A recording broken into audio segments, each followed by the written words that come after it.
जम्मू कश्मीर की सरकार daily wagers, casual labourers और जितने भी बाकी कर्मचारी थे जिन्हें SRO 520 में कवर किया गया था, उन तमाम कर्मचारियों को लेकर अभी तक उन्होंने जम्मू कश्मीर की सरकार ने कोई फैसला नहीं लिया है। लेकिन लद्दाख यूनियन टेरिटरी में ने तमाम एडमिनिस्ट्रेटिव सेक्रेटरी से ये कहा है कि आप फौरन एग्जामिन करें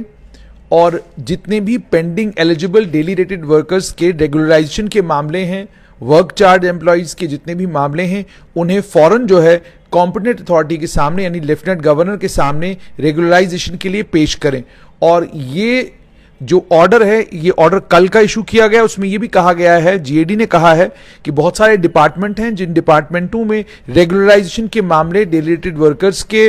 वर्क चार्ज एम्प्लॉयज के SRO 64 के तहत जो है पेंडिंग है उन्हें, और इसमें कुछ मामले वो भी हैं जिन्हें जम्मू कश्मीर की जो सरकार थी, उस सरकार ने, उसकी एम्पावर्ड कमेटी ने अगस्त 2015 से पहले क्लियर किया था और SRO 64 के तहत, और या वो मामले जो पेंडिंग रहे हैं उस कमेटी के सामने बाइफर्केशन से पहले यानी 5 अगस्त 2019 से पहले जो पेंडिंग मामले थे रेगुलराइजेशन के, या जो मामले 2015 से पहले आए थे, उन तमाम मामलों को लेकर लद्दाख की यूनियन टेरिटरी की एडमिनिस्ट्रेशन ने यह तय किया है कि इन तमाम लोगों को जल्द से जल्द रेगुलराइज किया जाएगा। उसमें ऑर्डर में यह लिखा गया है कि डेलीगेटेड वर्कर्स और वर्क चार्ज एम्प्लॉयज जो हैं, जिन्हें 31 मार्च 1994 से पहले लगाया गया और जो SRO 64 के अंडर आते हैं, और 24 मार्च 1994 से पहले जो लोग डेलीगेटेड वर्कर्स के तौर पर काम कर रहे थे, कहा गया है कि उन तमाम केसेस को एग्जामिन करिए और अलग अलग डिपार्टमेंट्स को ये कहा गया है कि फौरन उनको आप प्रोसेस करें केस टू केस बेसिस पर, ताकि जल्द से जल्द उन्हें कॉम्पिटेंट अथॉरिटी यानी लेफ्टिनेंट गवर्नर के सामने रखकर तमाम इन डेली रेटेड वर्कर्स को और वर्क चार्ज एम्प्लॉयज को रेगुलराइज किया जाए। यानी लद्दाख ने रेगुलराइजेशन का सिलसिला शुरू कर दिया है, लेकिन जम्मू कश्मीर की सरकार अभी भी असमंजस की स्थिति में है। हालांकि SRO 520 के आने के बाद जम्मू कश्मीर की सरकार ने एम्पावर्ड कमेटी भी बनाई, उस एम्पावर्ड कमेटी ने 200 से ज्यादा लोगों को रेगुलराइज भी किया, लेकिन उसके बाद उस एम्पावर्ड कमेटी ने अपना काम करना बंद कर दिया, क्योंकि एम्पावर्ड कमेटी के सामने एक बड़ा मसला यह था कि 1 लाख से ज्यादा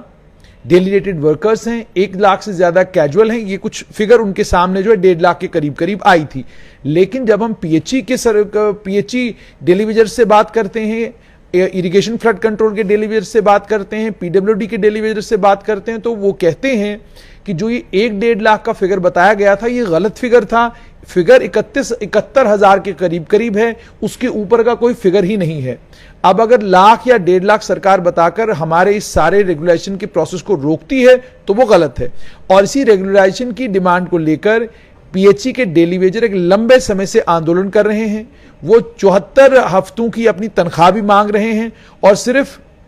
PHE के नहीं बल्कि इरिगेशन फ्लड कंट्रोल और अन्य और कई विभाग हैं, जिन विभागों के में काम करने वाले ये डेली वेजर कैजुअल जो हैं, लगातार अपनी मांग जो है सरकार के सामने रख रहे हैं। इन्हीं में NYCs भी हैं,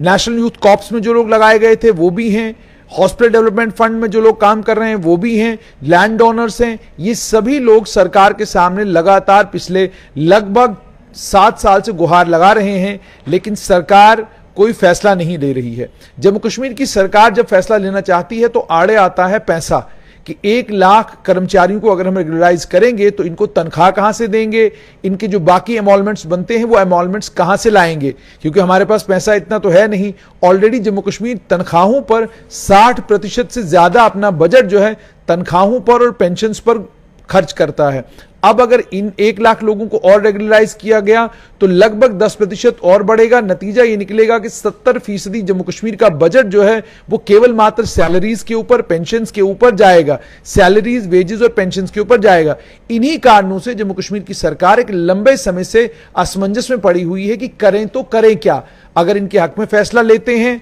तो हमारा वेज बिल बढ़ जाता है, और अगर इनके हक में फैसला नहीं लेते हैं तो इनके आंदोलन को लंबे समय तक झेलना पड़ेगा। वहीं पर राजनीतिक लोग हैं, राजनीतिक लोगों की विडंबना ये कि अगर वो इन 1 लाख लोगों को नाराज करती है तो इसका मतलब ये होगा कि लगभग 7 लाख लोगों को नाराज करना। कोई भी राजनीतिक दल 7 लाख लोगों को नाराज इस समय नहीं करना चाहेगा, जब हर राजनीतिक दल यह दावा कर रहा है कि जब भी जम्मू कश्मीर में चुनाव होंगे पूर्ण बहुमत वाली हमारी सरकार होगी। भारतीय जनता पार्टी के नेताओं ने लगातार यह बात कही है कि वो चाहते हैं कि डेली वेजर रेगुलराइज हो, और वो बार बार ये कहते हैं कि जब हम सत्ता में थे तो हमने फौरन एसआरओ 520 लाया था और डेली वेजरों को रेगुलराइज करने के लिए हम लोगों ने एक सिलसिला भी शुरू किया था, लेकिन उस एसआरओ 520 को हम कंटिन्यू नहीं कर पाए क्योंकि हमारी सरकार चली गई। इसी तरीके से अगर आप नेशनल कॉन्फ्रेंस के नेताओं से बात करें, सेम वो बात भी यही करते हैं कि हमने हमारे दौर में इन तमाम लोगों को मुलाजमत दी और हमने ये तय किया था कि हम इन्हें रेगुलराइज करेंगे, लेकिन 2014 में हम इन्हें रेगुलराइज नहीं कर पाए। कारण क्या था? कारण यह था कि कैबिनेट मीटिंग में झगड़ा हुआ, जिस झगड़े के नतीजे में 2014 में जो फैसला होना था वो नहीं हो पाया। नतीजा ये निकला कि समय आगे चलता गया और बीजेपी को मौका मिला। बीजेपी पीडीपी ने एसआरओ 520 लाया, उसमें इन तमाम लोगों को डाला, एम्पावर्ड कमेटी भी बनाई, एम्पावर्ड कमेटी ने काम करना भी शुरू किया, लेकिन उसके बाद भारतीय जनता पार्टी ने पीडीपी सरकार से समर्थन ले लिया। सत्यपाल मलिक का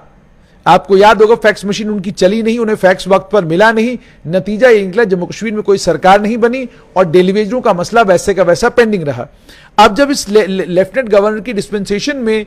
बात आई बाबू के पास, तो बाबू ने जब फाइल देखी तो बाबू ने पहले तो यह कहा कि ये सब बैकडोर है, इन्हें रेगुलराइज नहीं किया जा सकता। बाद में जब यह पता चला रिकॉर्ड्स को खंगालने के बाद कि इनमें से कोई बैकडोर नहीं है बल्कि ये सब फ्रंट डोर से आए हैं, और फ्रंट डोर से आए कैसे हैं कि इन तमाम लोगों को चीफ इंजीनियरों ने लगाया है वक्तन फवक्तन, और चीफ इंजीनियरों ने लिखित रूप में दिया कि हमने इन्हें लगाया है। अब जम्मू कश्मीर की सरकार दोबारा एक एक्सरसाइज करने जा रही है। जो डाटा ऑलरेडी जम्मू कश्मीर की सरकार के पास है उसी डाटा को दोबारा इकट्ठा करने लगी है। डाटा क्या है? डाटा है कि टोटल डेली रेटेड वर्कर्स हमारे साथ आपके पास कितने काम करते हैं। पीएचई में भी यह प्रोसेस शुरू हो गया, स्वास्थ्य विभाग में भी शुरू हो गया, अन्य कई और विभागों में यह डाटा इकट्ठा दोबारा से किया जा रहा है। जो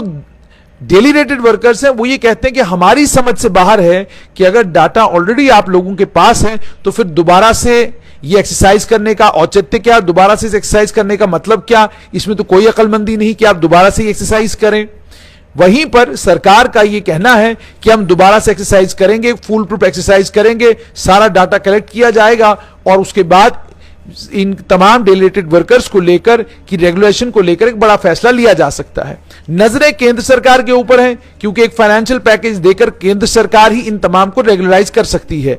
केंद्र सरकार में भी केंद्रीय गृह मंत्रालय में गंभीरता के साथ इस पर सोच विचार हो रहा है और रास्ता निकालने की बात की जा रही है, लेकिन अभी तक रास्ता निकला नहीं। अब देखना यह है कि क्या जम्मू कश्मीर में चुनाव से पहले डेलीगेटेड वर्कर्स पक्के होंगे या नहीं होंगे, या उन्हें इंतजार करना पड़ेगा।